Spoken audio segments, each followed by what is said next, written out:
bare knuckle boxing. Something I wanted to talk about now in this next part of the series on making it to glory. So one of the pivotal events, I think, in my fighting career, fun time, was Dave Strasser's last show.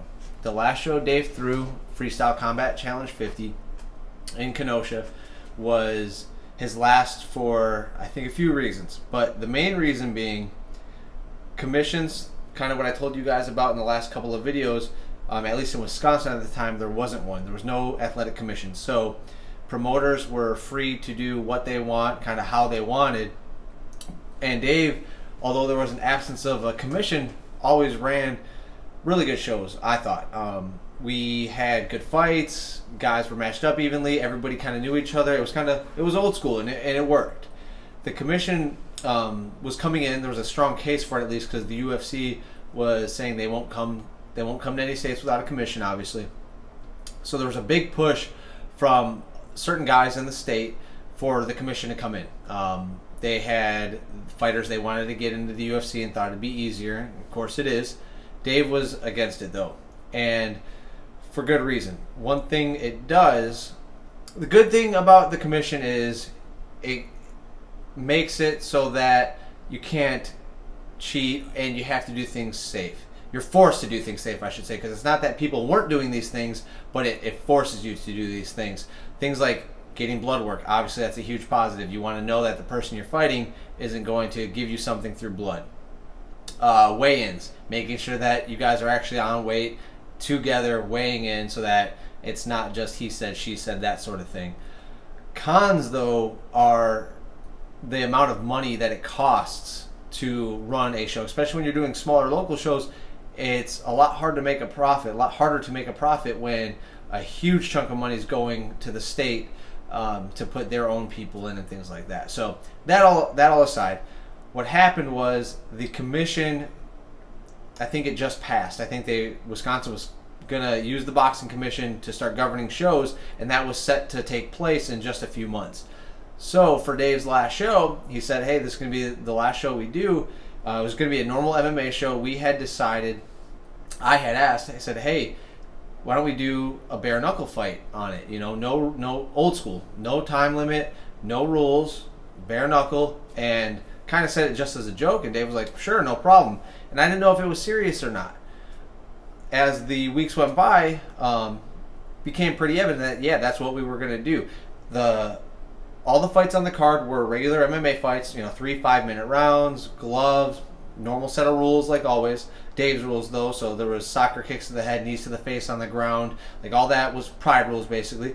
And then the main event, which I happened to be, because we were doing bare knuckle, and I think that's the only reason at this point. I wasn't like doing anything crazy in the sport, but I was going to do the bare knuckle, no time limit, no rules fight. So my opponent shows up, had a guy from Indiana, I believe, take the fight, and we, in the back room, Dave always had doctors there and things like that. A couple of the doctors weren't too happy that we were doing this in the first place. And jokingly, we told one guy, like, oh yeah, everything's legal, groin strikes and all, and he walked out. He said he wasn't gonna be part of this if groin strikes were legal, and we had to tell him we were joking. But other than that, there weren't really any rules. Everything was legal except for that, and then no back of the head, no spine. But everything else was fair game. Headbutts, things like that. The fight itself wasn't the most exciting thing. We go out and we throw a few strikes. He ends up kind of shooting in or clinching me in the corner, and I end up pulling guard. We did these fights in a ring and trying a TP move.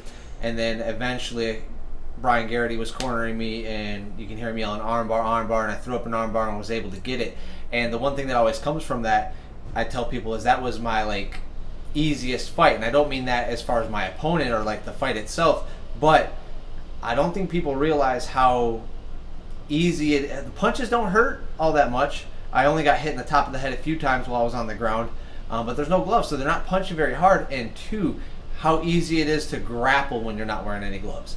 It was so easy to grab a hold and grab what I needed to grab without gloves on. And I don't think people realize that or think about that too much. So that was a really interesting experience. Why that was a big part of my fight career is that was the last fight that I really think I took where we trained the way we trained. We trained very, very hard, like I've said in previous videos, at Dave's gym. There was a sense of it back then. I mean, obviously, I told you guys, fought for the rent money, things like that, but little low amounts. None of this was about the money. We weren't making big amounts of money. It was for the love of fighting and competing. I was still doing Taekwondo with all my friends, and it was just about fighting. The next video I want to go through, I'm going to go into the move I made across country and how that really kind of, over the course of a few years, changed my perception of the sport and how I approached things, good and bad. But that bare knuckle fight on Dave's last show, I want to say, was probably my favorite moment of my fighting career. It was just something that was, there's something primal about it.